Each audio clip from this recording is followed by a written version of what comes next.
கும்பராசி தெய்வீக குடம் மற்றும் ஞானம் பொங்கும் நதி. கும்பராசியின் கதை உலகம் கட்டமைப்பிலும் பழைய மரபுகளிலும் உறைந்து போன போது தேவர்கள் கூறினார்கள், இப்போது பழையதை உடைத்து புதியதை ஊற்றக்கூடிய ஒரு ஆன்மா தேவை. அப்போதுதான் தோன்றினார் கும்பன், தண்ணீர் ஏந்தும் ஞானவீர். அவர் குடம் கொண்டவர், ஆனால் அது பானம் கொடுக்க அல்ல, பிரபஞ்சத்தின் அறிவை ஊற்ற தன்னலமின்றி செயல்படும் சக்தி. கும்பன் தீயிலோ பூமியிலோ பிறக்கவில்லை. அவர் ஆகாயம் மற்றும் சிந்தனையிலிருந்து பிறந்தவர்.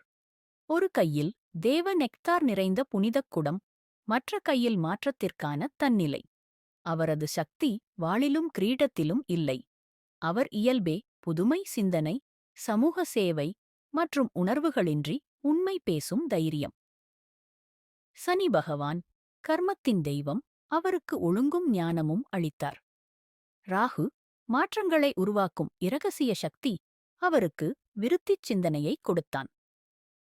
ஒரு நாள் ஒரு முனிவர் கேட்டார், நீ எல்லோருக்கும் அறிவைக் கொடுக்கிறாய், ஆனால் எதையும் எதிர்பார்க்கிறதில்லை, ஏன்? கும்பன் பதிலளித்தார், ஏனெனில் நான் ஒரு பாத்திரம் மட்டுமே. அந்த ஞானம் என்னுடையது அல்ல, அது என்னை ஊடாக ஓடுகிறது. அவ்வாறு கும்பராசியானது விடுதலை, புதுமை, உயர்ந்த நோக்கங்கள் மற்றும் விதியை மாற்றும் தைரியத்தின் சின்னமாக மாறியது. அவர் கலகம் செய்பவர் அல்ல, மாற்றத்திற்கான தொலைநோக்குடைய தேவை. கும்பராசியின் பரம்பொருள் பஞ்சபூதம், காற்று, அறிவு, சிந்தனை, இயக்கம்.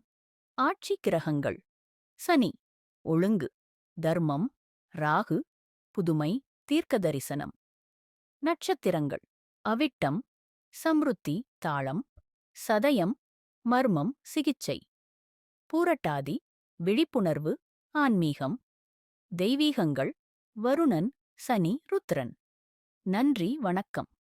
வீடியோவை பார்த்ததற்கு நன்றி.